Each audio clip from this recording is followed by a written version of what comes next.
Hi everybody, Al Bernstein for the Boxing Channel here at the MGM Grand in Las Vegas with a final report as we head into the Floyd Mayweather-Marcos Maidana rematch here at the MGM. Today, of course, the weigh-in was held, and interestingly, both fighters came in a little underneath the 147-pound limit. Now, Marcos Maidana came in at 146 and Mayweather at 146.5. For Maidana, that's an important part of the puzzle because he and his trainer Robert Garcia had talked about the fact that they wanted to make sure that Maidana didn't end up as heavy as he did the last time when they weighed in on the night of the fight. He ended up being 160 pounds, which was 13 pounds over the 147-pound limit. They don't want him to come in at anything above 137. So a beginning to that, of course, was coming in a little lighter today, and they did, in fact, shave at least a pound anyway off that 147-pound limit.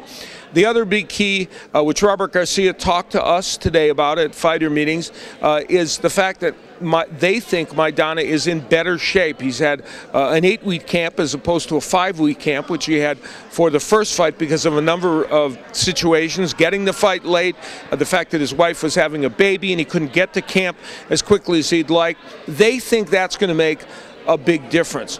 As for Floyd Mayweather, most of his camp and he himself have suggested that he maybe made a tactical error in fighting aggressively at the beginning against Maidana, thinking that he, like a number of fighters before him who had at least buzzed Maidana and stunned him or hurt him, that he would be able to do that early in the fight, and realized that that might not have been the best strategy, and we're likely to see more boxing from Floyd Mayweather. And yet, a contradictory statement to that was Mayweather suggesting also in the last couple of days that he wants to get a knockout in this fight to prove to himself that he can do it and to erase any doubts in people's mind that he won the first fight. So we'll see how those two things play off against each other.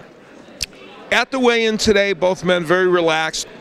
When they came up to our set for Showtime, as we did the weigh-in show on Showtime and CBS Sports, they were both together at the desk with Brian Kenny, along with Robert Garcia.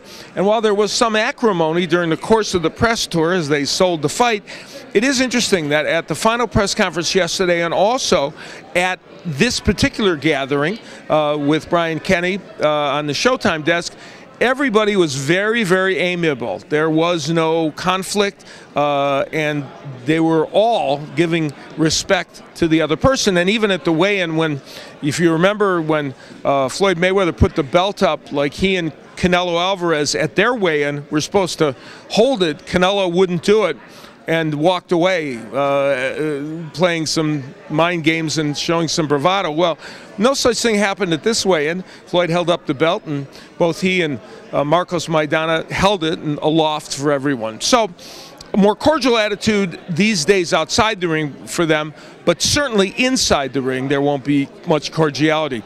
The final piece to the puzzle, I think, is Kenny Bayless, the referee, one of the most respected referees in boxing who got this assignment. Now, as you know, Floyd Mayweather in recent weeks has suggested that Maidana fought a very dirty fight in their first fight and is in fact a dirty fighter, and he suggested that the referee needs to play a bigger role in their second match. He criticized Tony Weeks for not taking a point away from Maidana, not stopping him from using some of these tactics. The question is, will Kenny Bayless be affected by this PR campaign, in effect, by Floyd Mayweather, and will he overreact to that? Kenny Bayless is a very good referee, but nonetheless, that is out there in the atmosphere, and will it affect his performance? We will have continued coverage here leading up to the fight, and of course, stay right here on the Boxing Channel for post-fight coverage. We'll have full post-fight coverage following the big match, and I hope that you will be able to watch it on Showtime pay-per-view. I'm delighted that I'll be able to call that fight for Showtime pay-per-view.